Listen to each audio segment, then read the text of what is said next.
reason to Just disappeared? I don't know, make it look like he's disappeared. I don't think so. I mean, he was very, what's the word, possessive. Video yang kalian lihat adalah wawancara polisi dari kantor Crow Wing County, Amerika Serikat. Tidak lama setelah adanya laporan orang hilang, yaitu Bryce Bruegel berusia 23 tahun. Oke guys, terima kasih sudah klik video ini. Sebelum lanjut ke ceritanya, silahkan tekan tombol subscribe-nya supaya kalian tahu setiap saya upload video baru.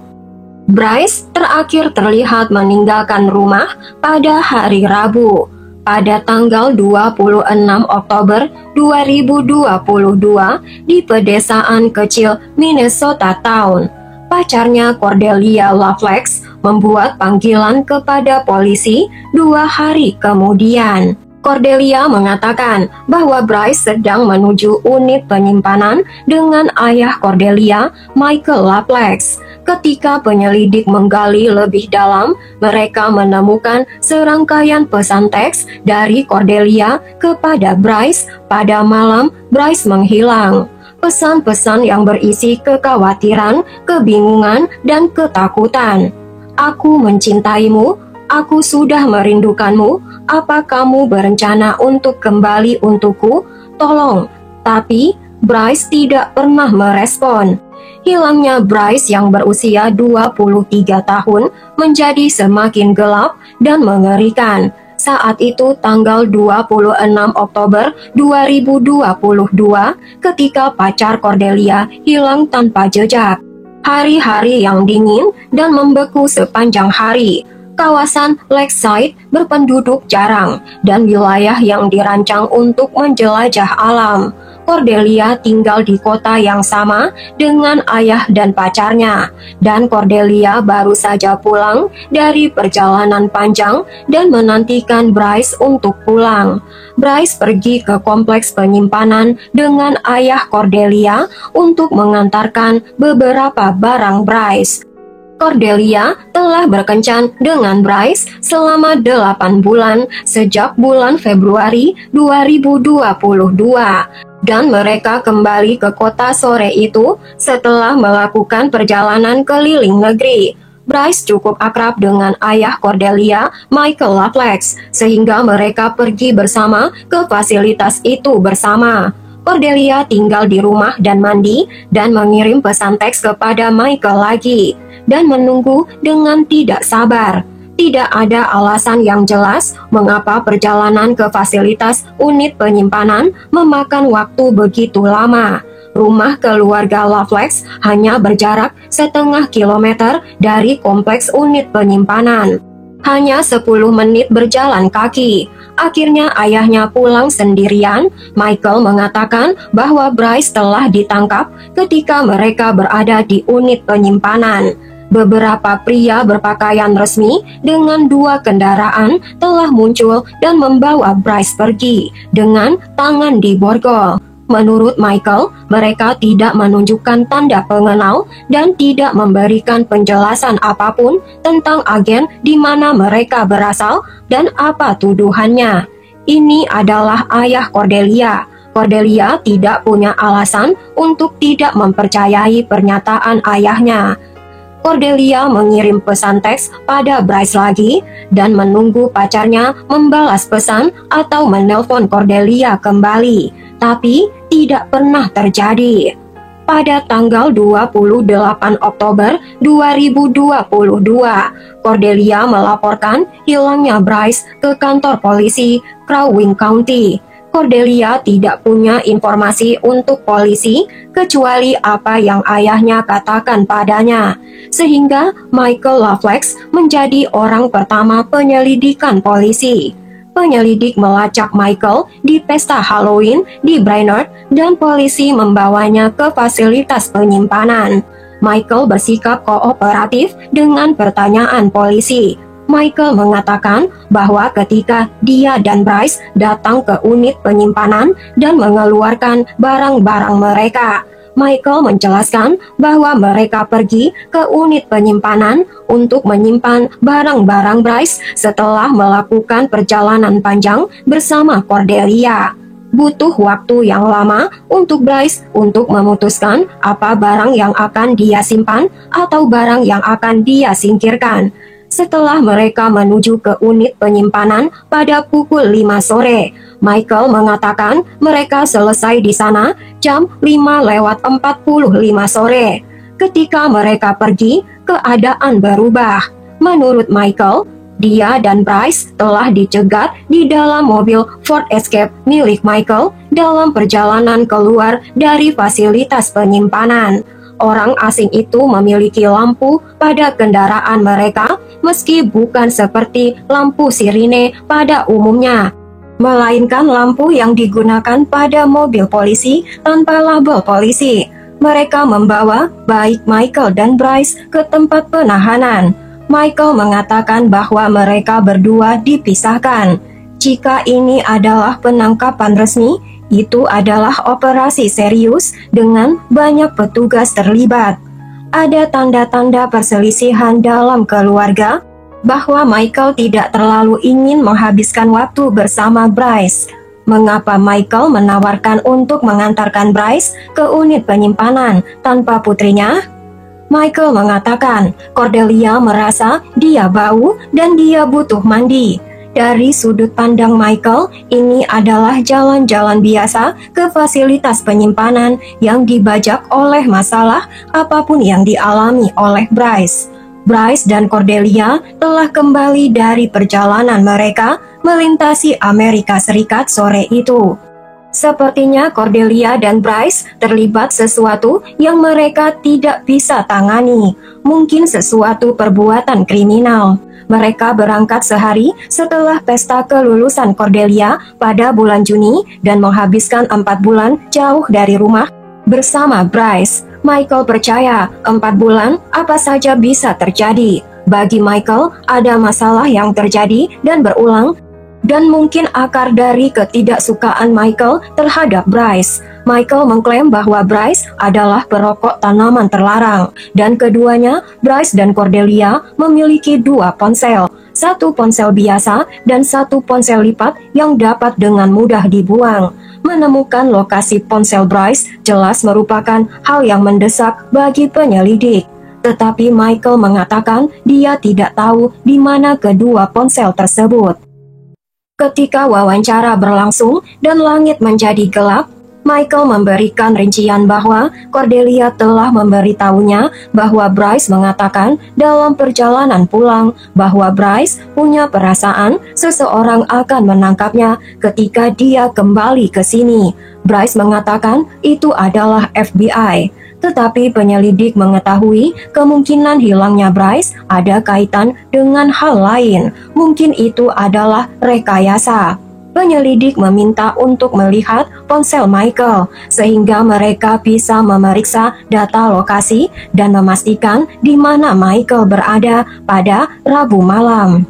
Sebagai orang terakhir yang melihat Bryce, setelah 10 menit setelah Michael menyangkal memiliki ponsel Bryce, polisi menanyakan lagi kepada Michael apakah dia memiliki ponsel Bryce. Michael menjawab, ponsel Bryce ada di dalam kendaraannya. Michael mengatakan bahwa dia akan membuang ponsel Bryce ke tempat sampah di pompa bensin di Brainerd malam itu. Perilaku Michael sangat mencurigakan. Michael ingin melindungi putrinya. Gambaran yang kontradiksi muncul. Satu sisi, ada kisah mengerikan pasangan yang dikejar oleh penegak hukum dengan gaya Bonnie and Clyde di sepanjang jalan di seluruh negeri. Di sisi lain ada ketidaksukaan Michael yang jelas dan kecurigaannya pada pacar putrinya. Untuk memahami situasi yang rumit ini, kita perlu menyelami tentang hubungan Cordelia dan Bryce dan dinamika keluarga Loveless. Bryce Brogel lahir di Brainerd pada bulan September 1999. Dia baru saja masuk usia 23 tahun. Cita-cita Bryce adalah hidup di Alaska dan menciptakan peternakan sendiri. Bryce dan Cordelia terikat pada kecintaan mereka pada anjing dan perjalanan berpetualang. Bryce lulus kuliah pada bulan Juni 2022 dan pada saat itulah mereka melakukan perjalanan lintas negara bagian. Cordelia menganggap orang tuanya adalah orang tua yang memiliki masalah. Orang tuanya telah menyewa detektif swasta untuk mengikuti salah satu pacar Cordelia. Ibunya punya penyakit Huntington, dan adiknya yang Cornelia dukung untuk menjadi transgender. Kedua hal ini menjadi masalah keluarga.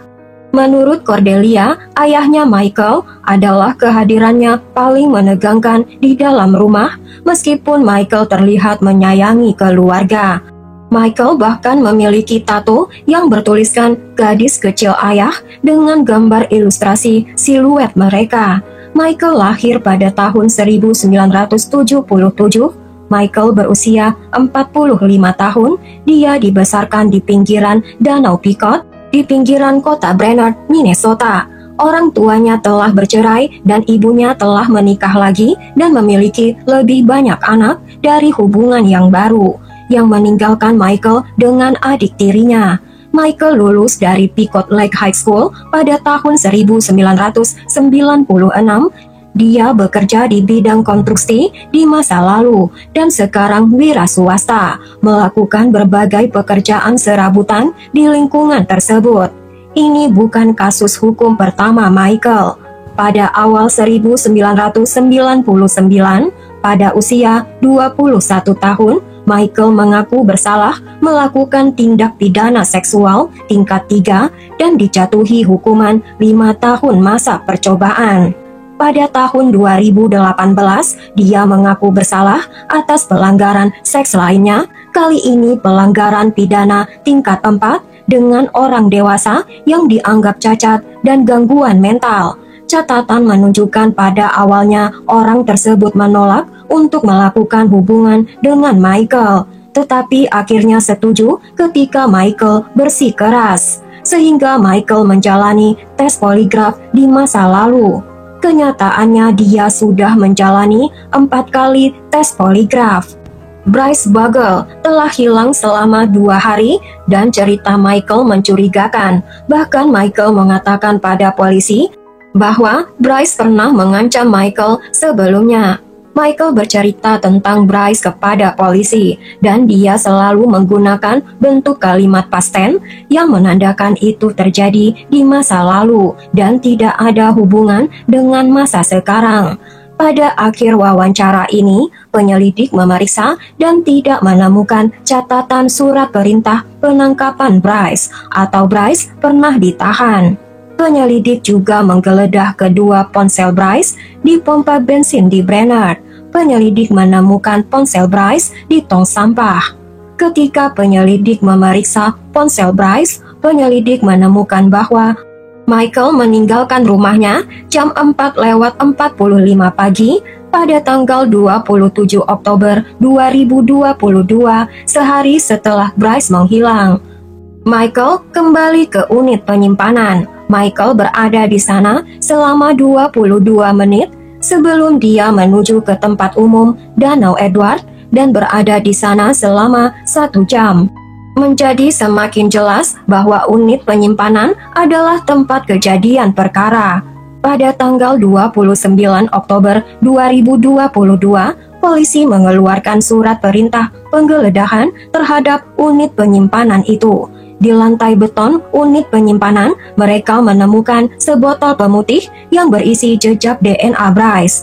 Sisa-sisa zat itu positif mengandung darah Bryce dan bekas dari benda berat yang diseret.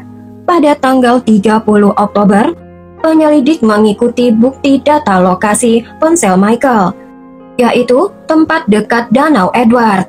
Tengah hutan jauh dari peradaban bukanlah suatu tempat yang mudah ditemukan. Dedaunan di atas tempat yang baru digali ini tidak cocok dengan daun-daunan yang gugur di sekitarnya, seolah-olah seseorang telah berusaha menyamarkan daerah tersebut. Tetapi dia belum menyamarkannya dengan cukup baik. Ketika tim penggali tiba, kuburan itu digali dan polisi menemukan jasad. Itu adalah jasad Bryce Bruegel dan dia telah dilukai dengan senpi di belakang kepala. Michael Loveless tidak dapat lagi menyangkal terlibat dalam pembunuhan Bryce Bruegel. Sekarang jasadnya telah ditemukan. Setelah Michael berbicara dengan penyidik di unit penyimpanan pada tanggal 28 Oktober, Michael berbicara pada saudara perempuannya, Jane Baker, yang pestanya Michael hadiri malam itu. Michael meminjam mobilnya. Michael mengatakan bahwa dia khawatir polisi akan mengikuti mobilnya. Ketika Jane bertanya mengapa, Michael mengatakan pada Jane bahwa dia ingin mengubur jasad Bryce. Michael mengaku dia telah melukai Bryce dengan senpi. Michael menyuruh Jane untuk tidak khawatir karena polisi tidak akan bisa menemukan jasad. Michael memberitahu Jane dia menggunakan kereta luncur untuk memindahkan jasad karena terlalu berat bila menggunakan tangan, dan Michael mengambil sekantong daun-daunan yang dia miliki di garasinya untuk menutupi ketika Michael mengubur Bryce. Kereta luncur ini kemudian ditemukan di selokan dalam perjalanan ke unit penyimpanan, ditutupi oleh selimut. Ada zat kering berwarna merah kecoklatan di atasnya.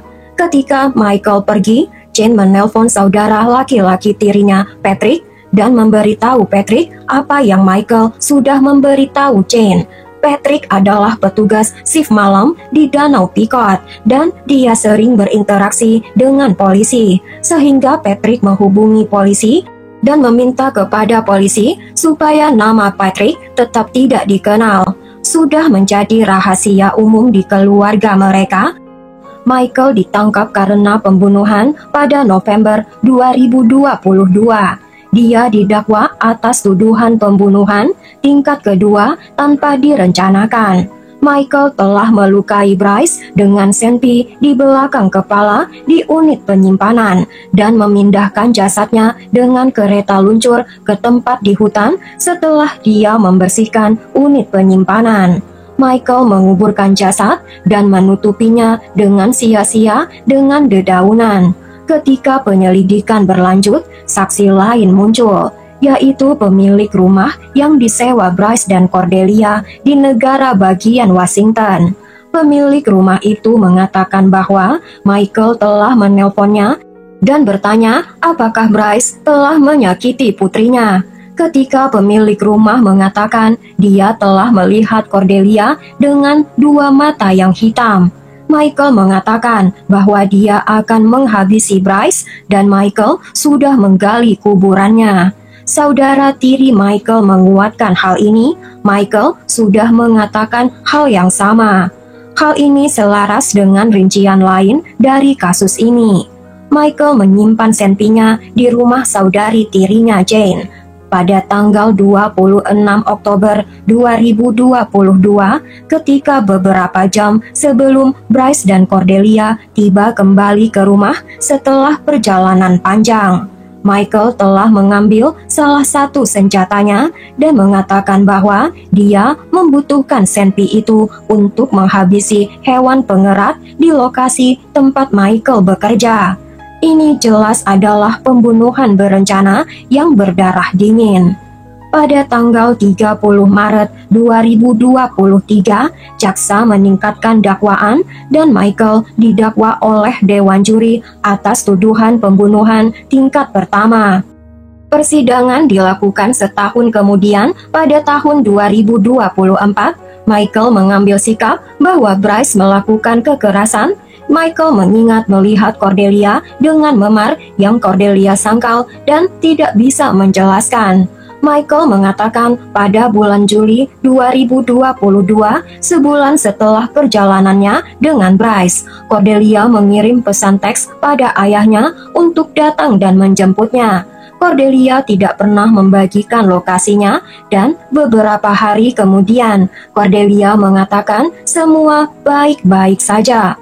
Cordelia menegaskan bahwa hubungannya dengan Bryce tidak pernah mengandung kekerasan fisik dan Cordelia bahagia bersama Bryce. Postingan Facebook Cordelia mencerminkan ini. Pada tanggal 31 Oktober, ketika ayahnya ditangkap karena kasus pembunuhan Bryce, Cordelia menulis, "Orang yang sangat spesial diambil dariku, tapi aku tahu sekarang bahwa dia tidak pernah pergi. Dia adalah malaikat pelindungku selamanya.